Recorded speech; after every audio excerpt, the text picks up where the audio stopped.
Bom, pessoal, nesse módulo nós vamos falar sobre gêneros literários, uma coisa que é meio ignorada, na verdade bastante ignorada, é um dos temas que eu menos ouço falar. E, bom, esse módulo vai ter que ser dividido, né, porque é um módulo muito grande, então é muito conteúdo. Vou tentar ser um pouco mais didático, um pouco mais direto, para que você entenda a importância dos estilos literários. Bom, vamos olhar o slide aqui, porque no slide já tem as informações para mim não ficar enrolando, né, dessa vez. É muita coisa mesmo agora. Se prepara. E, cara, é importante entender os gêneros literários, tá? Olha lá que eu coloquei, ó. Entender o estilo do texto usado pelo autor vai ajudar a entender o sentido do texto, os seus símbolos e a correta aplicação. Então, acontece que cada escritor foi escrevendo ao longo da história da humanidade. E esses escritores tinham gêneros diferentes de escrita, né? Tipos de texto diferentes. Então Davi era um compositor, ele escrevia canções, né? E nessas canções ele queria dizer um pouco mais do que a gente está acostumado nas músicas de hoje. Eram músicas que tinham mais símbolo do que hoje, né? Hoje em dia a música não vale muita coisa, né? Mas na época de Davi não, as canções contavam as histórias, né? Ou elas eram proféticas sobre a volta de Jesus, sobre a vinda, né? Então isso tudo tem na Bíblia, né? E a gente precisa entender um pouco mais sobre isso, né? Para abrir a Bíblia e ler e saber o que você está lendo, e não acabar interpretando como muita gente faz, do jeito errado, né? Então, olha lá. Consideramos pelo menos 7 gêneros literários na Bíblia, ou seja, 7 estilos de texto na Bíblia, tá? Talvez até tenha mais, mas eu coloquei 7, eu sempre uso 7 mesmo, para entender toda a linguagem da Bíblia Sagrada. Sendo que é possível ler um autor usando um ou mais gêneros para compor uma mensagem específica. Então, às vezes, um autor ele resolve escrever uma canção no meio do texto. Aí você tem que saber ler esse tipo de poesia, né, com sabedoria. Geralmente a poesia tem sabedoria. Ou às vezes o autor vai citar uma lei, você nem sabe o que o autor está falando, de onde ele tira. Então é importante entender o que é lei, o que é narrativa e tudo mais. Então olha só, eu classifiquei em 7 e eu vou tentar gravar aqui, fazer vídeos de 20 minutos sobre todos, né? Acho que dá pra gente fazer aí mais de um estilo, mais de um gênero por vídeo, mas vai dar para entender todos no final. Primeiro, narrativa, né? Depois lei, poesia e sabedoria, e eu junto as duas coisas porque o estilo é muito parecido, né? Profecia, evangelho, que entra como um gênero na escritura, epístola e escatologia. Só gênero interessante, né, no final. Mas você vai ver que o escatologia depende também de profecia. Então você tem que entender cada gênero para interpretar corretamente. Então, tipo assim, não dá para você gostar mais de um do que do outro, ou ler um e ignorar o outro. Não, você tem que entender todos os gêneros da Bíblia, tá? Para você interpretar do jeito certo. Diferente do que se pensa, gêneros não estão condicionados a certos livros, tá? Por quê? Muita gente, quando vai falar sobre narrativa, por exemplo, fala que só Gênesis é narrativa e Êxodo, né? Não. Narrativa é um estilo literário, um gênero literário, e ele está espalhado em toda a Bíblia. Lei é só Êxodo, Levítico, Deuteronômio. Não. Lei é muito mais do que isso, tá? E aí muita gente deixa de ler por causa disso também. Poesia e sabedoria são só músicas. Não, são só músicas não, tem muita teologia. E escatologia é só Apocalipse. Muita gente acha isso, né? Não, a escatologia está espalhada em toda a escritura. Você tem que aprender a identificar o texto escatológico. Vou fazer isso daqui para frente. Então, os primeiros estilos são narrativa, lei e poesia e sabedoria. Vou tentar fazer esses 3 aqui com vocês, hein? Vamos lá.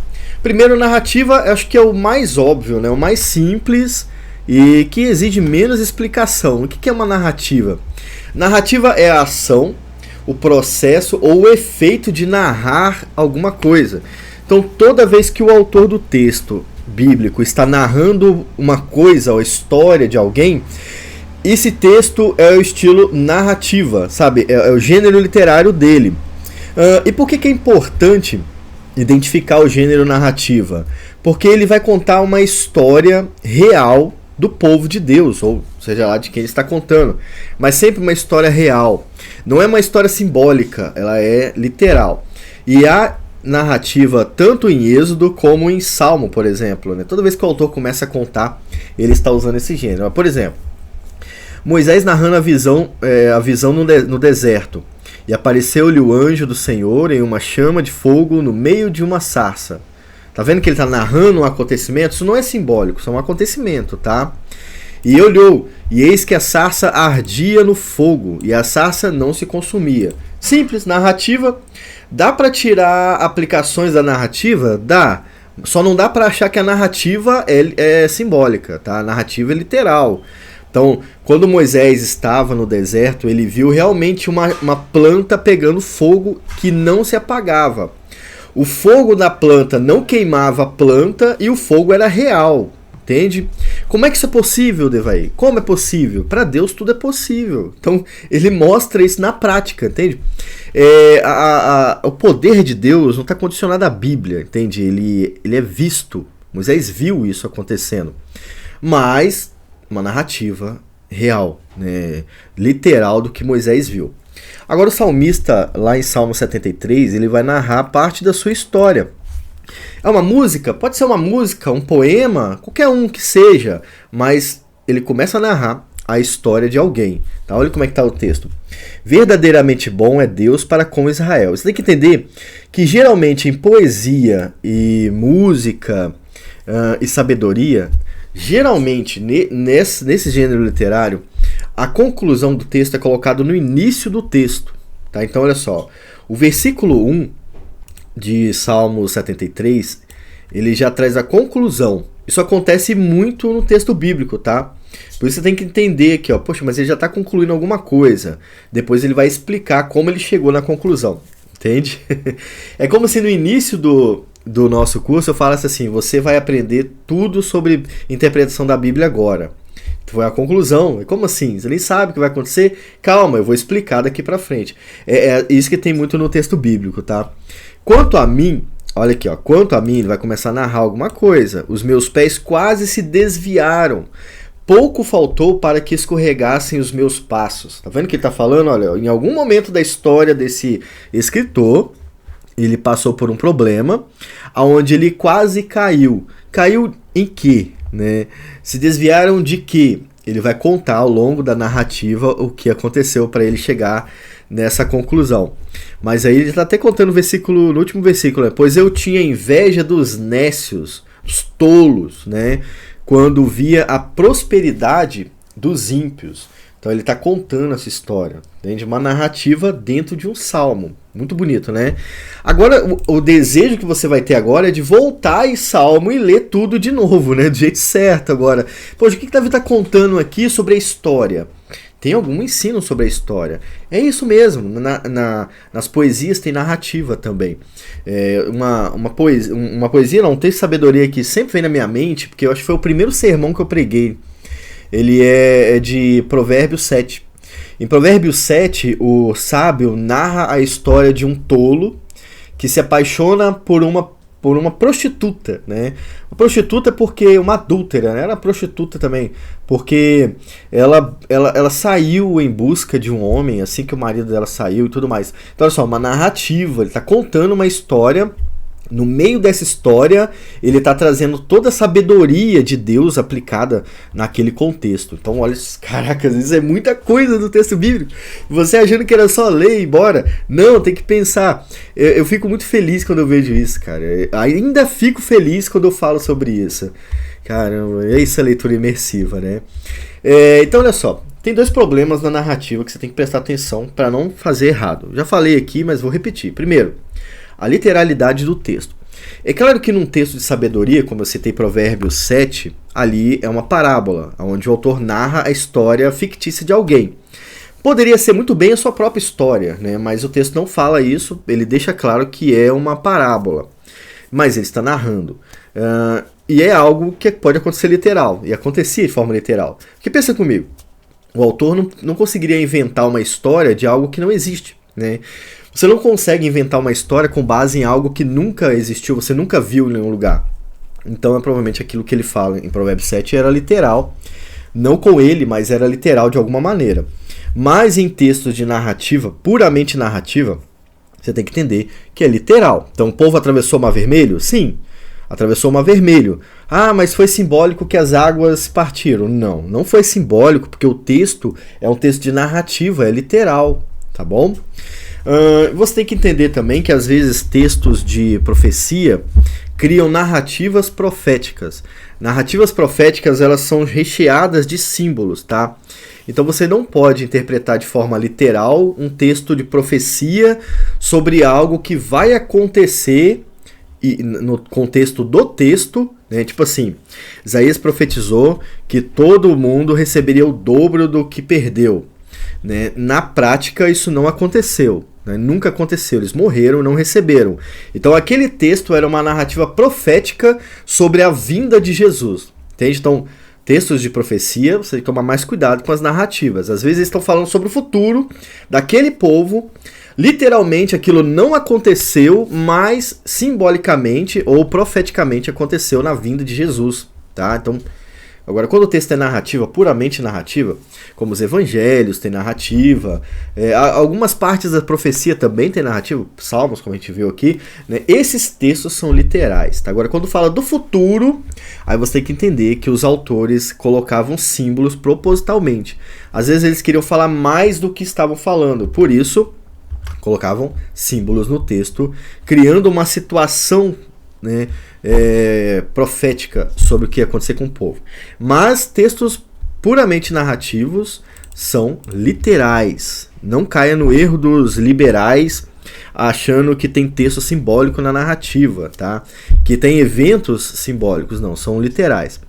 Outra coisa que você tem que entender é que há ensino dentro da narrativa. Isso aqui acontece muito nos evangelhos, é mais comum no evangelho, mas mesmo assim, toda a Bíblia, quando alguém decide escrever alguma coisa, geralmente ele está ensinando a vontade de Deus dentro daquela narrativa. Então até aqui no nosso exemplo de Êxodo 32, até aqui Moisés, quando vai escrever, o autor que vai escrever ou reescrever, o escriba, né? Até nisso ele está querendo colocar ensino para que você aprenda aquilo que Deus quer que você aprenda e ainda entenda o que aconteceu na história. Então é muito comum na Bíblia Sagrada conter ensino dentro da narrativa. E aí você vai voltar lá no estudo sobre contexto e vai ver que tem muita coisa para você analisar no texto e obter dessa análise o ensino que o autor original queria colocar. Entende? Então, no deserto aqui, por exemplo, vimos Deus levando o seu povo pelas tribulações a caminho da terra prometida. Há muito ensino aqui dentro. Então, na sua leitura e meditação, você tem que prestar atenção nisso também, tá? Isso vai fazer com que você crie automaticamente um sermão, um estudo, ou um esboço, né, um livro, alguma coisa assim, diretamente do texto bíblico, tá bom? Segundo, lei. Lei é muito simples de entender, mas é muito mal compreendido, né? Vamos dar uma olhada aqui no que eu coloquei no slide, para mim não estender demais. Entendemos como lei aqueles textos que direcionam a vontade do homem em relação à vontade de Deus. Então, lei não está condicionada a Êxodo, Números ou Levítico, Deuteronômio, não. Lei é tudo aquilo que revela a vontade de Deus, assim como esses livros revelam, os livros que eu citei. Mas a lei também em Gênesis, a lei em Apocalipse, toda vez que o texto fala que você tem que fazer alguma coisa, ele não está negociando com você, está falando que você tem que fazer. Então é uma lei, é uma regra que Deus colocou ali, você tem que fazer. Lei.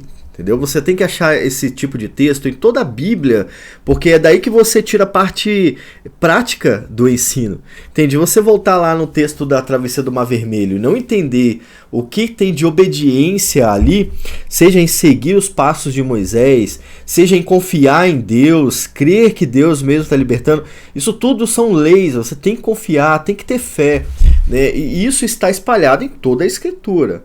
Tá bom? Então você tem que aprender a enxergar a lei também nos outros textos, né? Tem dois exemplos, né? Um em Êxodo 21, que é a lei sobre os escravos, né? Estes são os estatutos que lhes proporás. Se comprares um servo hebreu, escravo hebreu, 6 anos servirá, que tem a lei. mas ao sétimo será livre, sairá livre, de graça, tá? Então olha só, isso é uma lei. Isso é óbvio que é uma lei, né? Ainda está em Êxodo, então é fácil de entender. Está falando sobre a escravidão, né? Naquela época era comum, mas o povo de Deus não podia escravizar para sempre alguém. Tinha ali 6 anos no máximo, no 7º ano. Claro, 7º ano sempre se referindo ao ano que deu, o tempo que Deus descansou. O 7º dia, Deus não fez nada. Então, o 7º ano, né, aqui é referência ao descanso. Então, você tem que deixar até o escravo descansar no 7º ano aqui. Ele será livre. Aí ele poderá se vender para outro mestre, ou sei lá, que eles faziam no 8º ano nesse caso, né? Mas um ano ele tinha que ficar descansando. E aqui em Romanos 12, nós temos outra lei. É Romanos 12, entende? Não é Êxodo agora. Onde que está a lei no texto de Paulo? Vou ajudar você a entender. E não sejais conformados com este mundo. Uma lei. Não sejais conformados com este mundo. Paulo não está relativizando, Paulo não está te pedindo, Paulo não está negociando com você, ele já está impondo. Sabe, é uma lei divina. Como nós cremos que o texto é inspirado pelo Espírito Santo, então esta é uma lei divina, é uma vontade de Deus, sabe? Não é só a opinião de Paulo. Não sejais conformados com este mundo, mas sede transformados pela renovação do vosso entendimento. Aqui uma lei para que você estude a Bíblia, sabe? Está mandando você estudar a Bíblia. Ser transformado pela renovação do vosso entendimento não acontece dormindo, não acontece tendo sonhos, não.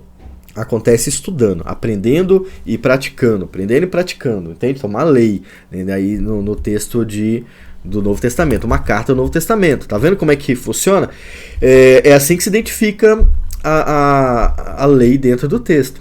Agora você vai ter que voltar lá e ver Jesus falando tudo de novo, todas as cartas de novo, para você entender aonde está as regras de santificação no texto bíblico, né? Último estilo literário dessa primeira parte. Poesia e sabedoria. Deixa eu ver aqui. Poesia e sabedoria é bem mais simples do que a gente pensa, né? Mas não exatamente, né? A Bíblia usa poesia e sabedoria para professar os feitos de Deus e a glória de Deus, mas constantemente estes são proféticos. Aqui o texto, eu tinha que ter escrito outra coisa aqui, eu estava de madrugada e acabei embolando. Mas constantemente eles são proféticos e até escatológicos, ensinando o que Jesus faria e o que vai fazer no seu retorno. O que acontece? Dentro de poesia, que são os cânticos, a sabedoria também, que são Provérbios, Eclesiásticos, todo o texto bíblico que contém esse estilo literário, há muitos símbolos também. Símbolos que retratam tanto o povo de Deus no passado, como o pecado dele na atualidade, na atualidade de quem escreveu, mas que atende também a nossa atualidade, como do futuro. Então é preciso ficar atento ao que o texto poesia e sabedoria está falando, porque você vai extrair profecias dali, entende? Então Salmo 2, por exemplo, é um texto, é uma poesia muito, muito comum da gente usar quando vai falar sobre a aliança da redenção, porque dentro da história que o autor escreve, ele está profeticamente falando sobre a vontade de Deus em salvar um povo enviando um rei, entende? Mesmo que o autor original entendesse ou pudesse entender que aquele rei era ele, hoje nós sabemos que o rei verdadeiro é Jesus. Entende? Então, é assim que tem outros estilos, né, ou profecia dentro da poesia. Então é importante ficar atento. Mas, basicamente, poesia e sabedoria são os cânticos, os textos que são poéticos mesmo na Bíblia Sagrada, ou textos de sabedoria, como Provérbios, Eclesiastes. Eclesiastes eu até acho que é uma poesia e sabedoria ao mesmo tempo, cara, porque ele é bem poético, né? É um tipo de poesia, né? Uma poesia triste, às vezes, alguém pode achar que é triste, ou pessimista, né? Uma poesia pessimista, mas eu não sei se eu não considero pessimista, eu gosto daquele estilo de Eclesiastes, sabe? É uma poesia, acho que realista, seria, acho que o termo mais correto. Em Salmo 3, por exemplo, a gente tem ali o salmista exaltando Deus pelo socorro e o auxílio recebido. Dentro desses dois versos nós temos a poesia, mas nós temos o ensino profético também, tá? Você tem que extrair as duas coisas.